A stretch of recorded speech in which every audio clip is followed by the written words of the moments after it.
Friends, இப்போது நம்ம கரூர் பக்கத்தில் நெரூர், அங்கே ஐயா சதாசிவம் அனுஷ்டானத்துக்கு வந்திருக்கோம்.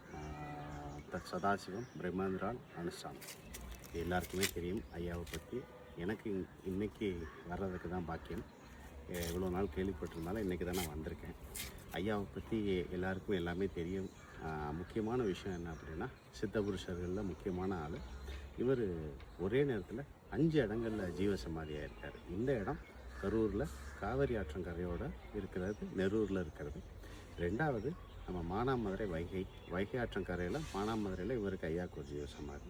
3வது கராச்சி சிந்து நதிக்கரையோரம் பாகிஸ்தானில் இருக்குது அங்கே. 4வது நர்மதா நதியில் ஓம்கார்நாத் அங்கே ஆயிருக்காங்க. அப்புறம் கங்கா நதி காசி.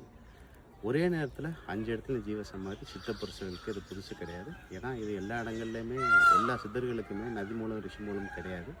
அவங்களுக்கு மறைவும் கிடையாது. அந்த 5 இடங்கள்லையுமே மக்களை பார்த்துட்டு அந்த நேரத்தில் அங்கே ஜீவசமாதியாக இருக்காங்க ஒரு பெரிய சித்தபுருஷர். இங்கே பார்த்தீங்கன்னா இங்கே இருக்க அந்த அனுஷ்டானம் நீங்கள் வந்தீங்கன்னா தெரியும். அவ்வளவு மரங்களும் கால்நடைகளும் ஒரு பெரிய ஒரு மாற்றங்கள் உங்கள் மனதிற்கு கொடுக்கும். வந்து பாருங்கள். நன்றி.